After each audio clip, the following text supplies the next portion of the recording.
ہر انسان جب اپنی اپنی آرزوؤں اور خوشیوں سے جڑ کر اپنے رب کو بڑی امید سے پکارتا ہے اور اپنے دل کا ہر درد ہر غم اللہ تعالیٰ کے سامنے بڑی ایمان سے بیان کرتا ہے تو اکثر اس کا دل بہت کنفیوز ہوتا ہے، بہت پریشان ہو جاتا ہے کہ اللہ تعالیٰ اس کی یہ دعا قبول کرے گا یا نہیں۔ تو یاد رکھیے کہ جب اللہ تعالیٰ تمہاری دعاؤں پر راضی ہونے لگتا ہے تو کچھ ایسی نشانیاں بھی ضرور ظاہر ہوتی ہے۔ جب انسان اپنے طرز عمل کو بدلنے کے لیے بے قرار ہو جاتا ہے تو یہ اس بات کی طرف ایک بہت بڑی نشانی ہے کہ اللہ رب العزت نے اسے چن لیا ہے۔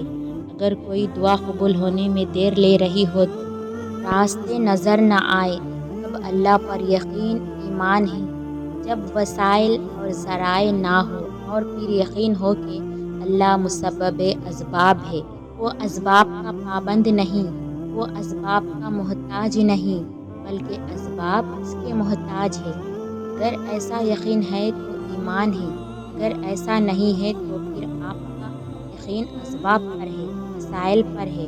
اس وقت کہاں راستہ تھا جب موسیٰ علیہ السلام کے سامنے سمندر اور پیچھے فرعون کا لشکر تھا، وہاں تو یقین نے سمندر کو بھی راستہ دینے پر مجبور کر دیا۔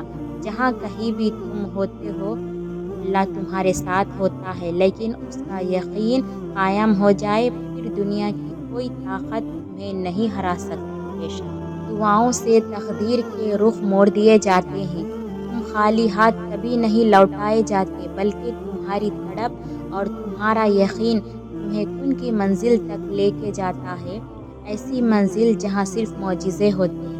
یقیناً وہ وقت بہت ہی قریب ہے کہ جب تمہارا رب تمہیں خوش کرنے میں کوئی کسر نہیں چھوڑے گا، بالکل ویسے ہی جیسے کہ تم نے اس کی رضا کے لیے اپنی خواہشات کو قربان کرتے ہوئے اپنے صبر سے اسے راضی کرنے میں کوئی کسر نہیں چھوڑی۔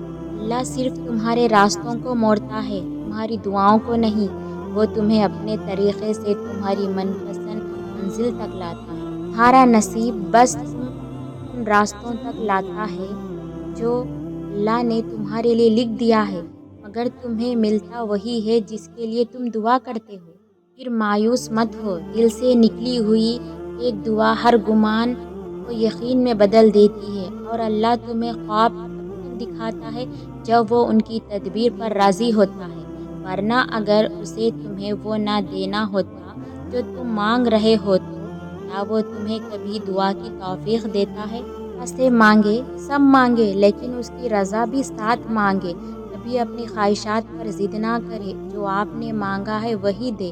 آپ اس کی حکمت سے لا علم ہیں، آپ کو نہیں پتا آپ کے لیے کیا بہتر ہے، تو جو جانتے ہیں صرف اسی کا دامن تھامے رکھے، اسی کی رضا مانگے، جو وہ دے دے اس پر راضی ہو جائے اور الحمدللہ کہے۔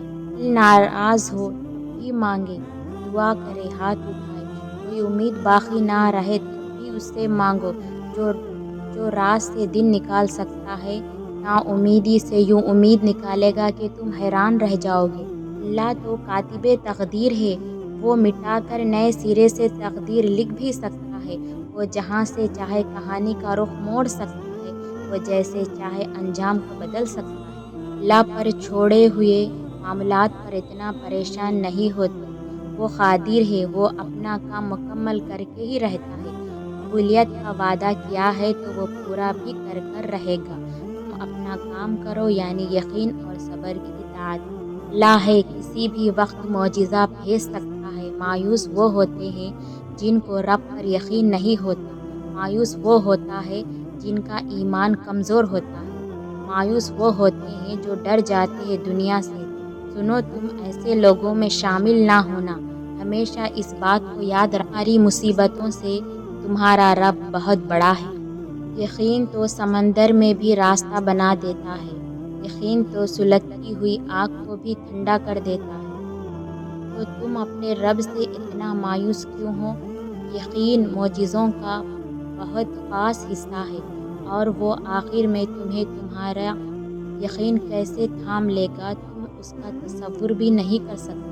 وہ جو عیب دیکھ کر بھی نفرت نہیں کرتا، وہ جو خطاؤں پر بھی پکڑ نہیں کرتا، وہ جو نافرمانیوں پر بھی دعائیں رد نہیں کرتا، وہ جو بندوں کی سستیوں کا بھی ساتھی ہے، وہ جس کا ہونا تنہا میں بھی کافی ہے، وہ جس کی محبت پر ہر محبت کے آگے ناقص ہے، وہ جسے منانے کے لیے ایک ندا کا آنسو کافی ہے، وہ جو ہمیشہ سے باقی ہے، وہی اللہ ہے، وہی محبت ہے۔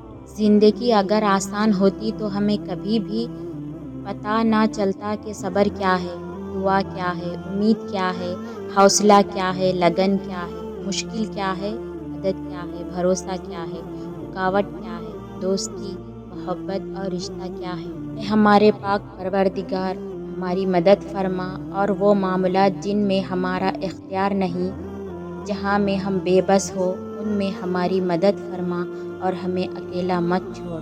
آمین یا رب العالمین۔